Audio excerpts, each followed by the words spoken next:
Hello students, today we will discuss the last part of chapter 18, waste. So here we will discuss first of all incineration. Incineration means, incinerate means to burn. Something is burning, that is incinerate.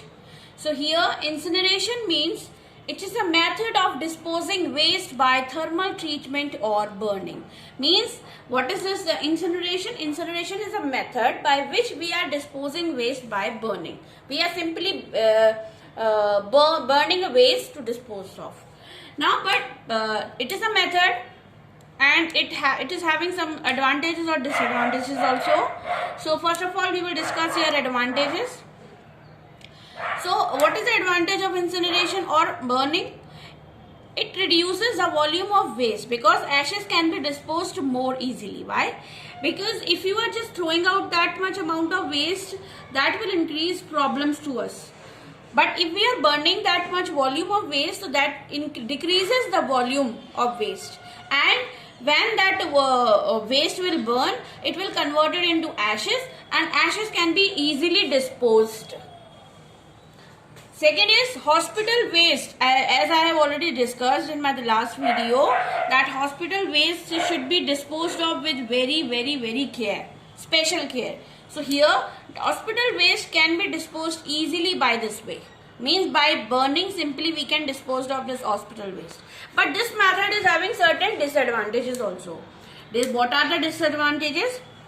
See, it is a method of burning. So naturally some harmful gases and particles will definitely release into the air, which definitely pollute the environment and which is ultimately harmful to us or living beings. Secondly, fuel is needed to burn, which also means a waste of money and natural resources. Now, it is a method of burning, so we need fuel to burn it, to burn the this waste. So for that we need a lot of amount of fuel, which is again a waste of money and natural resources. And another point is that sometimes suppose if we are burning the waste, so in that waste some useful waste will also get burned, which can be recycled, means which can be used again. So with that much amount of waste, some useful waste also burns, which can be recycled. So these are the disadvantages of incineration. Now we have another topic, impact of waste. So now here we will discuss the impact of waste. First one is, if solid waste is not disposed of properly and left to rot in the open, this leads to the spread of many diseases. It is very clear, if we are having a solid waste and if we are not disposing it properly and we are just left to rot in the open, naturally this will lead to the different spread of the different diseases like plague, cholera, which is very harmful. Another thing is that rainwater can wash off rotting waste into water bodies and contaminate them.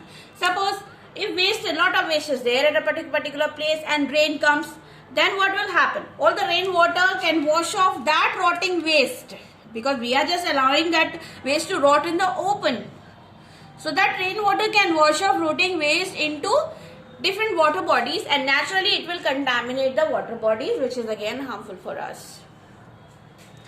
Next, plastic bags, disposable cups, different things and so many things etc. choke drains and cause flooding during rains. We are using plastic bags, disposable cups, synthetic items. So what is the harmful effect of these things? It can choke drains. And if it is choking drains, then naturally that will be a flooding condition all over around, and especially during the rains. So yes, plastic bags, disposable cups, etc. choke drains and cause flooding during rains. As you already know, this is the condition of different cities also, even in our city also, that all the waste get choke all the drainage system, and it naturally causing the flooding condition during rains. Next is, harmful chemicals can also cause damage to liver and kidney and even cause cancer. Now there are different chemicals present in the waste, like we have the biomedical waste, so in that chemicals are there, and we are just allowing it to just leave it as it is in the open area. So naturally that chemicals can cause damage to the liver and kidney, and these chemicals can even cause cancer. Now few things we can do. for reducing this waste. First, throw garbage at collection points. We should not throw the garbage here or there. We should always throw garbage at collection points. Second, stop using plastic bags. Stop using plastic bags because it is very harmful for our environment. Please. And third one is use things made up of recycled material. Means whatever things, try to use the things which are made up of recycled material so that when it gets it can be used again. So better use things which are made up of recycled material. Now next is buy things with the least amount of packaging. Whenever you go to the market, you go and buy the things, purchase the thing with least packaging. So that, because if you go and you purchase the thing with a lot of amount of packaging, then you will throw the package paper or poly here or there, and that will increase the amount of waste. So naturally, what we have to do? We have to buy things with the least amount of packaging. Next is repair things instead of throwing them away.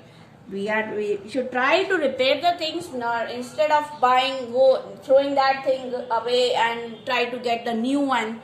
So we should always repair things instead of throwing them away. So I hope you all will understand this. Now we come to the end of the chapter. I hope you all will understand this chapter. Thank you.